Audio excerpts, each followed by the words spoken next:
The stars looked different from here. Commander Alan Carter stood at the viewing deck of the USS Pioneer, hands clasped behind his back as he studied the unfamiliar constellations. Earth was now just a tiny blue dot, barely visible among countless others.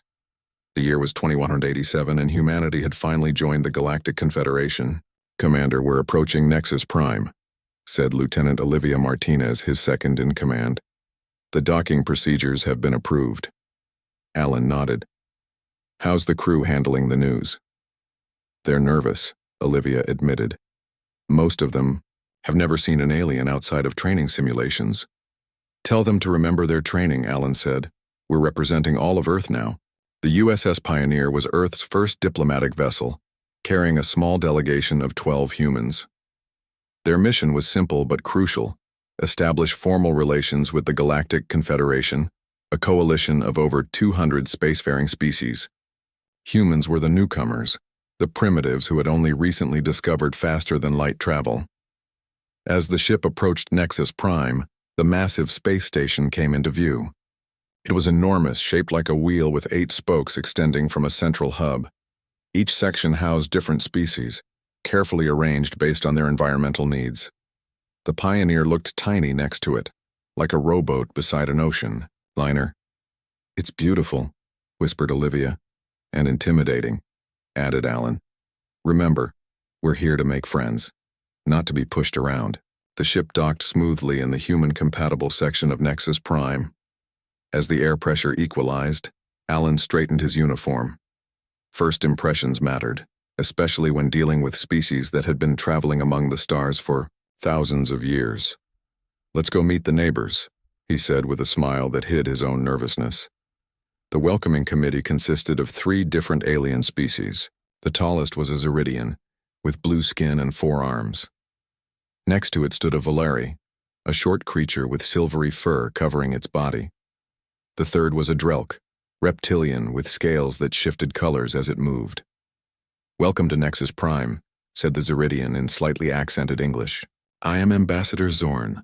The Confederation has assigned me as your guide during your stay." Alan stepped forward and bowed slightly. "Thank you for your welcome, Ambassador. I am Commander Alan Carter, representing Earth and humanity." "Ambassador?" Zorn's 4 eyes blinked in sequence. "Yes, the bipeds from the isolated system. The Council is curious about your species. You've advanced quickly for such a young civilization." Alan caught the condescension in the alien's tone but chose to ignore it. "We're eager to learn from the Confederation's collective wisdom." "As you should be," the Volari said with a chittering sound that might have been laughter. "Your technology is still primitive by our standards, but functional," Alan replied with a polite smile. "We made it here, after all." The Drelk's scales flashed yellow. "The reception for new species begins in 3 hours. You will be presented to the Council representatives then. Until that time, you may rest in your assigned quarters." As the welcoming committee left, Olivia stepped closer to Alan. "That went well," she said sarcastically. "They're testing us," Alan replied. "Let's show them humans aren't easily intimidated." Their quarters were comfortable but plain. After a short rest, the human delegation prepared for the reception. They wore their formal uniforms, designed to project both dignity and openness. The reception hall was massive, filled with representatives from dozens of species. Some floated in the air, others slithered on the floor, and many walked on various numbers of legs. The humans entered as a group, trying not to stare at the incredible diversity around them. "Remember," Alan whispered to his team, "be respectful but confident." They moved through the crowd, introducing themselves to various representatives. Some aliens were curious, asking questions about Earth and human culture. Others barely acknowledged them, clearly seeing humans as unimportant newcomers. Alan was speaking with a friendly Kelparian when the alarms began to blare. Red lights flashed throughout the hall and a computerized voice spoke in multiple languages. "Emergency protocol activated.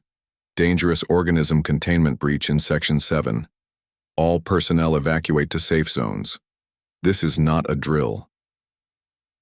The reception hall erupted in panic. Aliens rushed toward the exits, some pushing others aside in their haste. Stay together, Alan shouted to his team as the crowd threatened to separate them. Ambassador Zorn appeared beside Alan, all four arms gesturing urgently. You must come to the safe room immediately. A Void Stalker has escaped containment. What's a Void Stalker? Alan asked as they moved with the crowd.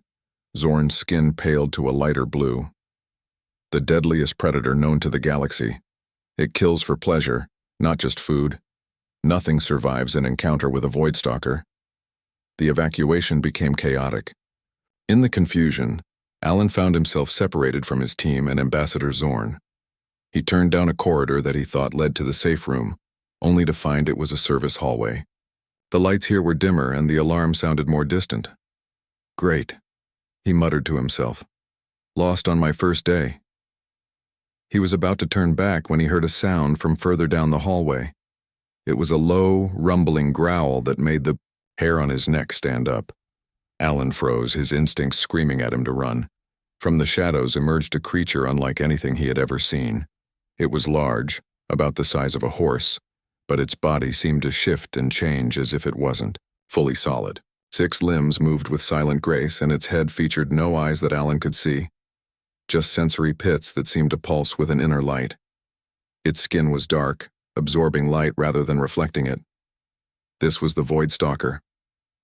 Alan's heart pounded in his chest. He knew he should run, but something told him that would be a fatal mistake. Instead, he remained perfectly still, controlling his breathing. The Void Stalker approached slowly, its head tilting as if curious. It stopped just a few feet away from Alan. He could smell its strange, metallic scent now. Hello there, Alan said softly, surprising himself with how steady his voice was. I don't think either of us is supposed to be here. The creature made a chirping sound, then a series of clicks. Its sensory pits pulsed faster.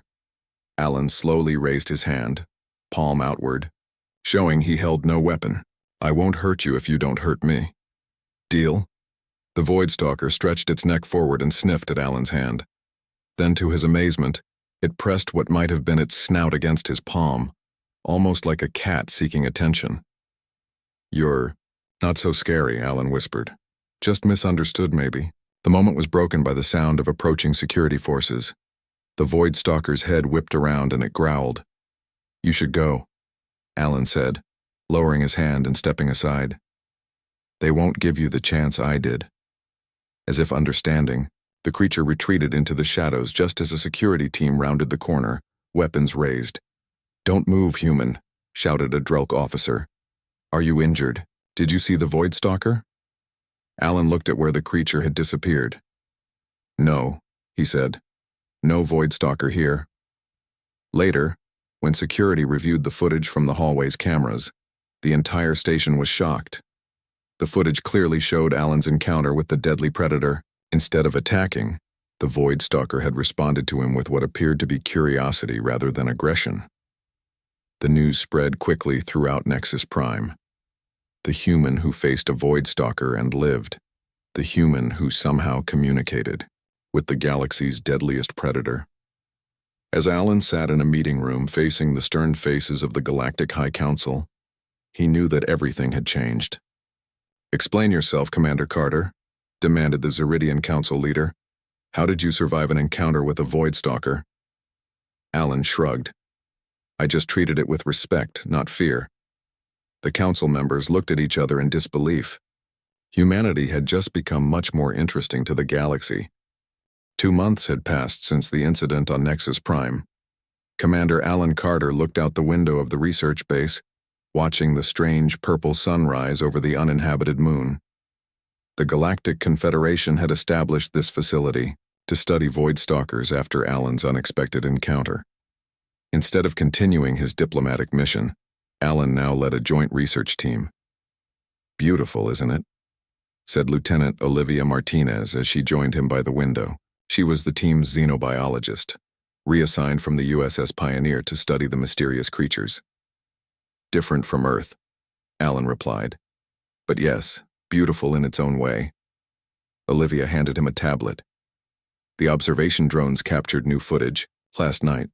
You should see this. The video showed a group of Void Stalkers moving through a valley about 5 miles from the base. Unlike the solitary predator Alan had met on Nexus Prime, these creatures moved together, communicating with complex sounds and body movements. They have a social structure, Alan noted. The Confederation believed they were solo hunters. That's just the beginning, Olivia said excitedly. Look at this one. She pointed to a larger void stalker that seemed to direct the others. Its movements were deliberate, almost like it was giving orders. Intelligence, Alan said, not just instinct.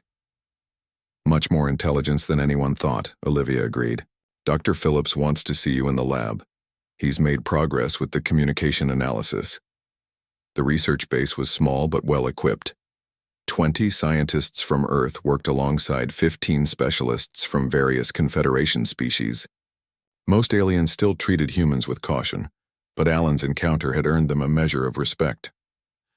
In the main lab, Dr. Greg Phillips hunched over a computer. He was their communication specialist, a quiet man who preferred machines to people.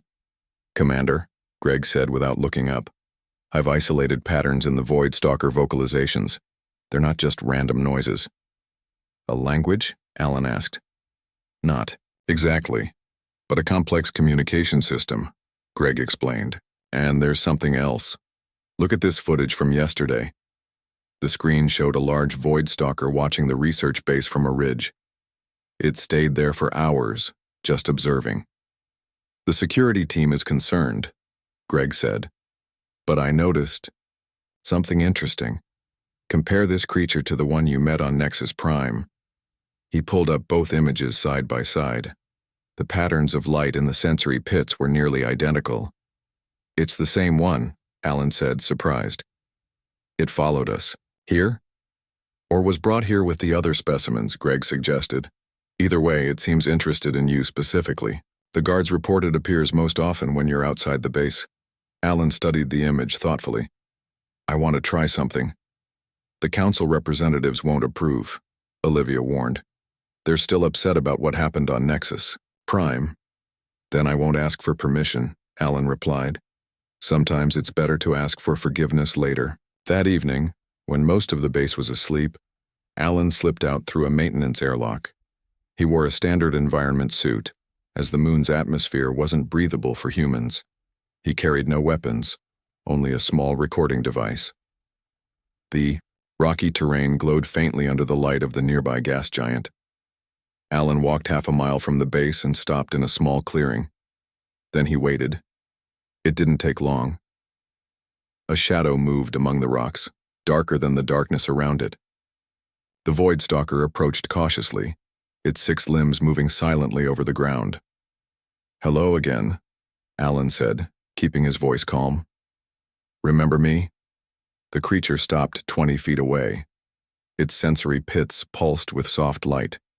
It made a series of clicking sounds followed by a low rumble. "I wish I understood you," Alan said. He slowly sat down on a rock, making himself less threatening. "I'm going to call you Shadow, seems fitting." Shadow tilted its head, then moved closer. It circled Alan, studying him from all angles. Finally, it settled on the ground a few feet away. "Progress," Alan murmured.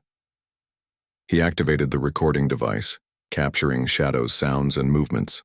They stayed like that for nearly an hour, the human and the deadly predator, simply existing in the same space. Occasionally, Shadow would make vocalizations and Alan would talk back, establishing a rhythm of exchange even though neither understood the other. When Alan finally returned to the base, he found Olivia waiting for him, arms crossed and face worried. "That was dangerous," she said. "But did you get good recordings?" Alan smiled. "Let's find out what Greg can do with them." Over the next few weeks, a routine developed. Alan would meet with Shadow every few nights, while Greg worked on decoding the creature's communication patterns. Olivia studied the recordings of Shadow's behavior, comparing them to observations of other Void Stalkers. "They're not just predators," she reported during a team meeting. "They have complex social behaviors, care for their young, and possibly even cultural transmission of knowledge. The Confederation has been wrong about them," Alan added. "They've been feared for so long that no one bothered to understand them. Not everyone agreed with their approach." Commander Zorth, the Zeridian security officer assigned to the base, constantly warned about the dangers. These creatures have killed thousands across the galaxy, he insisted. Your friendly meetings won't change their nature. Maybe their nature isn't what we thought, Alan argued. One night, as Alan was preparing for another meeting with Shadow, the base alarm sounded. He rushed to the command center to find chaos. Multiple explosions in the East Wing, reported a technician. Communications are down. Sabotage, Commander Zorth said grimly. We need to evacuate key personnel immediately. Who would attack a research base? Olivia asked. The answer came as armed figures in environmental suits breached the main door. They weren't Confederation security. Their symbols belonged to a radical faction called the Purity Coalition, known for their belief that dangerous species should be eliminated. They want the research, Greg realized, or to destroy it. Get to the emergency shuttle, Alan ordered his team. Take the data backups with you. As they raced through the corridors, an explosion rocked the base, separating Alan from the others. He found himself cut off with attackers between him and the escape route. With no other options, he headed for the maintenance airlock. Outside, the night was chaos. Fires burned in parts of the base, and weapons fire lit up the darkness. Alan took cover behind a rock formation, trying to find a safe path to the shuttle. Landing pad. Suddenly, 3 armed figures spotted him. They raised their weapons, and Alan knew he had nowhere to run. A dark shape exploded from the shadows. Shadow moved with incredible speed, knocking down 2 attackers before they could fire. The third shot at the Void Stalker, but Shadow seemed to absorb the energy blast, its body rippling but unhurt. In seconds, the attackers were disabled. Shadow turned to Alan, sensory pits pulsing rapidly. It made urgent clicking sounds and gestured with its head away from the base. You want me to follow you? Alan asked. Shadow repeated the gesture more insistently. Lead the way, Alan said, making his decision. As they moved away from the burning research base, Alan realized that everything had changed again. Shadow hadn't just avoided attacking him, it had protected him, saved his life. This wasn't just a curious predator, it was an intelligent being making choices. In the distance, he saw the emergency shuttle take off, carrying Olivia, Greg, and the others to safety. Alan activated his emergency beacon so they could find him later. Shadow led him to a cave in a distant ridge. Inside, the Void Stalker used one limb to draw shapes in the dirt. Crude but recognizable symbols. You're trying to communicate, Alan whispered in amazement. You're much more than they think you are. For the first time, he wondered if Shadow even liked that name. The Void Stalker had its own identity, its own name perhaps. As the creature continued drawing in the dirt, Alan realized their work had only just begun. Understanding this magnificent being might change everything the galaxy thought it knew about Void Stalkers, and about humans too. 6 months had passed since the attack on the research base.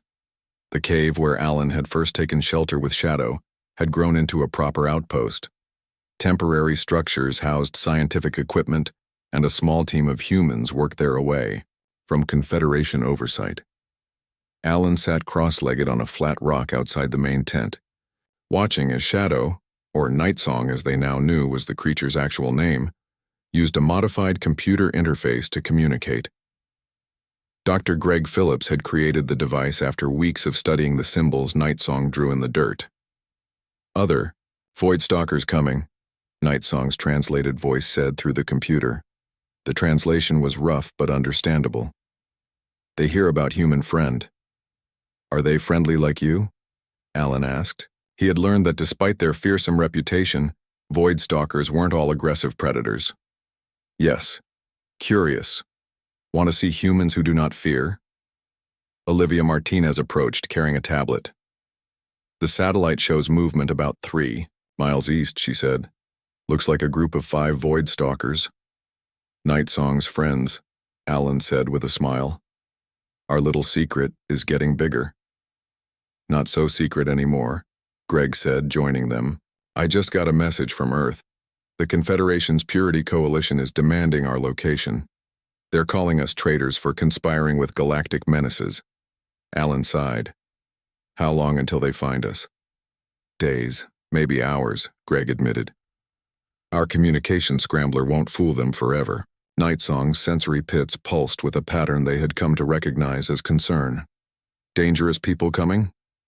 Yes, Alan told the creature. The same ones who attacked the research base. Nightsong made a low, rumbling sound. Must protect humans. Must protect truth. Over the past months, they had learned fragments of the Void Stalkers' history. Contrary to Confederation records, Void Stalkers were once a peaceful, highly advanced species. Something had happened thousands of years ago, something that had turned most Void Stalkers feral and led to their reputation as mindless killers. The approaching Void Stalkers might know more, Olivia suggested.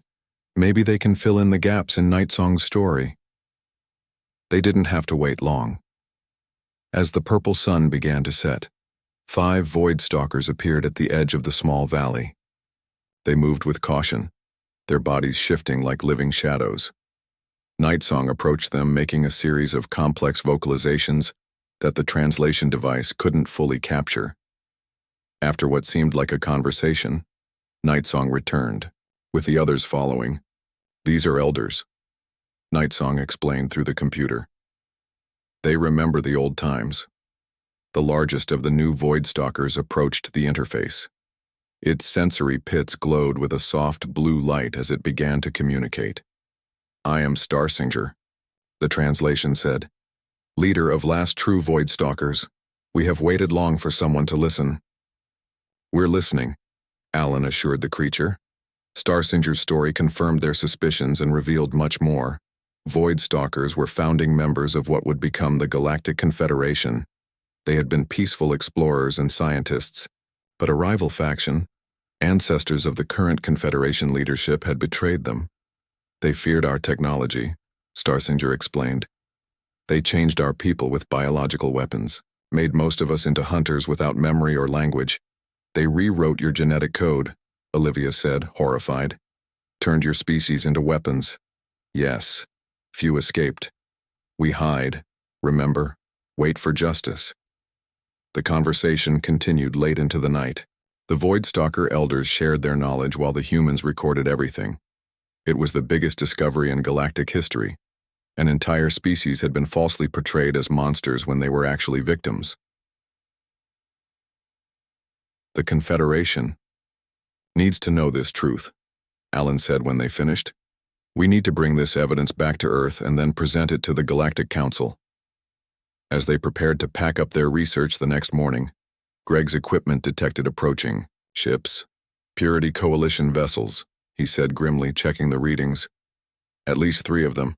They'll be here within the hour. We need to leave now, Olivia urged. The shuttle can't fight against their ships. Alan turned to Nightsong and Starsinger. Will you come with us? You'll be safer on Earth. Starsinger's sensory pits pulsed rapidly. Some will go with humans. Some must stay and protect others. Many Void Stalkers still lost in wildness. We cannot abandon them. I go with Alan, Nightsong decided. They worked quickly to load the most important research equipment and data onto their small shuttle. 3 of the Void Stalkers, including Nightsong, would travel with them. Starsinger and the others would remain behind with a communication device to stay in contact. As they finished loading, the first Purity Coalition ship appeared in the sky above the valley. Too late, Greg said. They've found us. The ship fired, a warning shot that landed 50 yards from their position, shaking the ground. A voice boomed from the ship's speakers. Humans of Earth, you are charged with treason against the Galactic Confederation. Surrender the Void Stalker specimens and your research immediately. Alan stepped forward, looking up at the hovering ship. We refuse. The Void Stalkers are not specimens. They are intelligent beings who have been wronged by the Confederation. Then you will die with them, the voice replied coldly. The ship's weapon systems began to power up. At the same time, 2 more coalition ships appeared on the horizon. Get to the shuttle, Alan ordered his team. We need to make a run for it. Before they could move, Starsinger let out a haunting cry that echoed across the valley. From the surrounding hills, Dozens of Void Stalkers appeared, more than any of them had seen before. "Not alone," Starsinger told Alan. "Never alone again."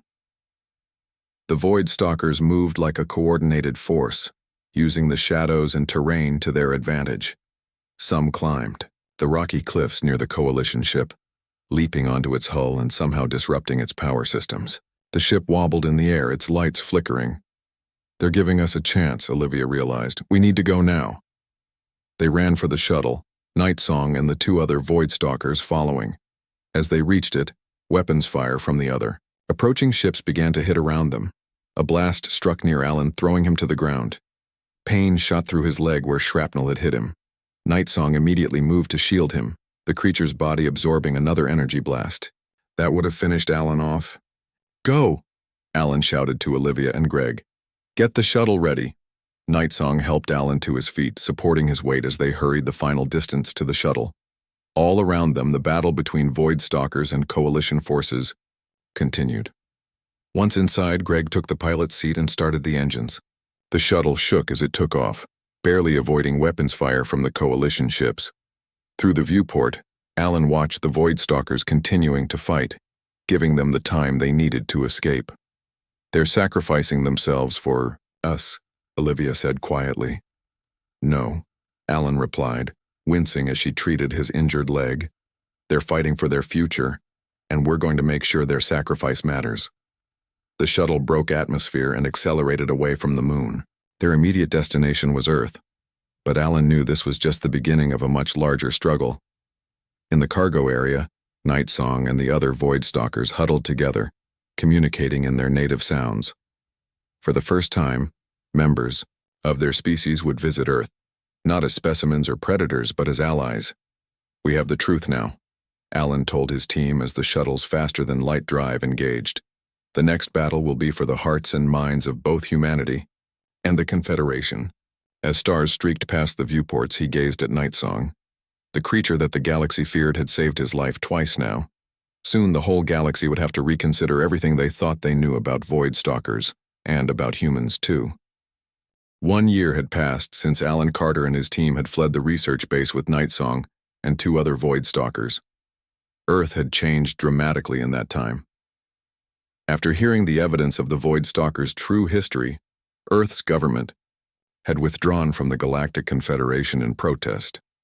Now Alan stood in a wide-open field in Wyoming, watching as Nightsong played with 3 younger Void Stalkers. The sanctuary established here housed 27 of the creatures, all of whom had sought refuge on Earth over the past year. "Still amazes me how fast they can move," said Olivia Martinez, joining Alan by the fence. "The little ones are getting better at communication too," Alan nodded. "Greg's translation device has helped a lot." Their lives had transformed since returning to Earth. Alan had become Earth's chief diplomat for Void Stalker relations, while Olivia led the scientific research into Void Stalker biology. Greg had created increasingly sophisticated communication tools, allowing humans and Void Stalkers to share ideas more easily. "The Secret Council meeting is set for tomorrow," Olivia reminded him. "Are you nervous?" "A little," Alan admitted. "A lot rides on this. The Confederation moderates are taking a huge risk just by meeting with us." After Earth's withdrawal, the Galactic Confederation had fractured into factions. Many species questioned the official history they had been taught.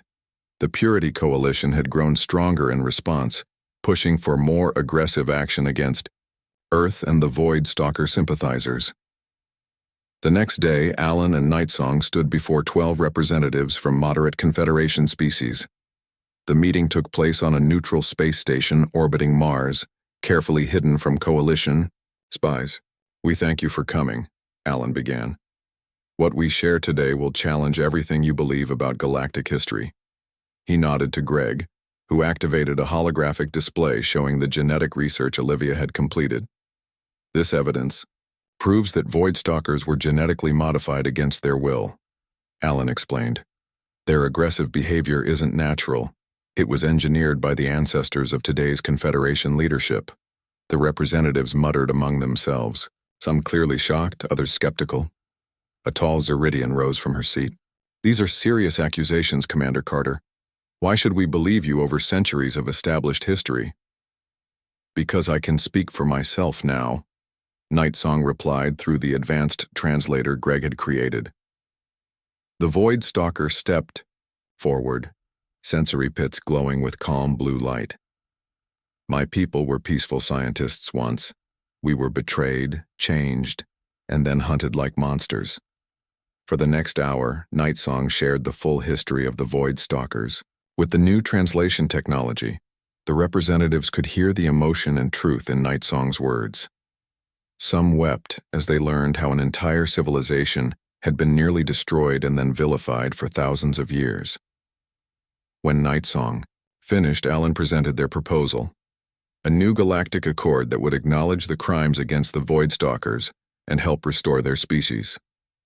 Humans would serve as mediators between Void Stalkers and other species. We need time to discuss this, the Zeridian representative said. If true, it changes everything we thought we knew. As the council deliberated in private, Alan and Nightsong waited in an observation room overlooking Mars. They fear change, Nightsong said. Fear is hard to overcome. Humans know about fear, Alan replied. But we also know about hope. Sometimes that's stronger. Their conversation was interrupted by an urgent message from Earth. The Purity Coalition had discovered their meeting and launched an attack on Earth's orbital defenses. It's starting, Alan said grimly. They're trying to silence us before the truth spreads. He rushed back to the council chamber with Nightsong. The Coalition is attacking Earth. We need to return immediately. The representatives looked alarmed. This meeting was supposed to be secret, the Zeridian said. The Coalition has spies everywhere, Alan replied. Please consider what we've shown you. The future of two species depends on it. As Alan and his team prepared their ship for emergency departure, 3 of the representatives approached them. We're coming with you, the Zeridian announced. We want to witness the truth firsthand. If the Coalition is willing to start a war to hide this, then perhaps there is more truth to your claims than we initially believed. The journey back to Earth was tense. When they arrived, they found the space around Earth filled with Coalition warships. Earth's defensive fleet was outnumbered and outgunned. Earth's defenses won't last long, Greg said, checking the tactical display. The Coalition brought everything they had. Alan opened a communication channel to Earth's Defense Command. This is Commander Carter returning with Confederation representatives. We need to reach the surface immediately. Negative, Commander, came the reply. Airspace is too dangerous. Coalition forces are... The transmission cut off abruptly. We're on our own, Alan told the others. We need to find a way through. Nightsong moved to the front of the bridge, sensory pits pulsing rapidly. I can call for help. From where? Olivia asked. Earth's fleet is already engaged. Not from Earth, Nightsong replied. From the stars. Using the ship's communication array, Nightsong sent out a long, complex signal, a call that used frequencies no human or Confederation technology normally accessed. For several minutes, nothing happened. The Coalition ships continued their advance toward Earth. Then, space itself seemed to ripple as dozens of objects emerged from what appeared to be folds in reality. Void Stalker ships, Nightsong explained as sleek, dark vessels appeared around Earth. Hidden for centuries, waiting. The Confederation representatives watched in awe as the Void Stalker fleet moved with impossible grace and coordination. The ships were unlike anything the galaxy had seen. Technology that had been developed in secret over thousands of years by the few Void Stalkers who had escaped the genetic modifications. All this time, the Zeridian whispered, they could have fought back, but they didn't. Until now, Alan said, until someone finally listened to them. The Void Stalker fleet didn't attack the Coalition ships directly. Instead, they used some kind of energy field that disabled weapon systems without destroying the vessels themselves.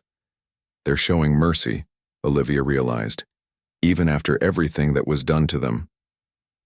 As the Coalition fleet faltered, a new group of ships arrived, the moderate Confederation species who had heard rumors of the secret meeting. They positioned themselves between Earth and the remaining Coalition forces. The Coalition leaders are requesting to speak with you, Greggy told Alan. surprise in his voice. On the main screen, the face of the Coalition Supreme Commander appeared. His expression was a mixture of rage and fear. "You've doomed us all, human," he hissed. "You have no idea what you've unleashed." "I've helped reveal the truth," Alan replied calmly. "The Void Stalkers aren't monsters. They never were. The real monsters were those who tried to erase an entire species and then painted them as villains. The transmission was broadcast throughout Earth's system and to every Confederation world. Alongside it went the evidence of the Void Stalkers, true history and the crimes committed against them. Within hours, the Coalition leadership collapsed as their own people turned against them. The moderate Confederation representatives called for an emergency session of the Galactic Council. 3 days later, in a historic ceremony aboard the largest Void Stalker vessel, representatives from Earth, the Confederation species, and the Void Stalkers signed the new Galactic Accord. The agreement acknowledged the crimes of the past and established a framework for cooperation moving forward. Alan stood beside Nightsong as they watched the signing. "I never imagined it would end like this," he said quietly. "Not ending," Nightsong replied. "Beginning." As they looked out at the stars through the ship's massive viewport, Alan saw a future far different from anything humanity had imagined when they first joined the Confederation. Humans and Void Stalkers would explore the galaxy together, two species united by understanding rather than fear. 6 months later, Alan stood on the bridge of the Harmony, the first joint human Void Stalker exploration vessel.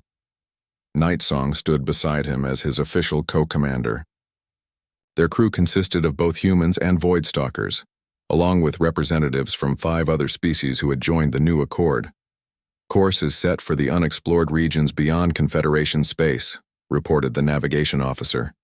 "We're ready when you are, Commander." Alan looked at Nightsong, who gave the Void Stalker equivalent of a nod. "Let's show the galaxy what 2 unlikely friends can accomplish together," Alan said. As the Harmony accelerated into the unknown, the story of the human who befriended the galaxy's deadliest predator became legend, a reminder that understanding could overcome fear, and that sometimes the most dangerous thing in the universe is an unquestioned lie.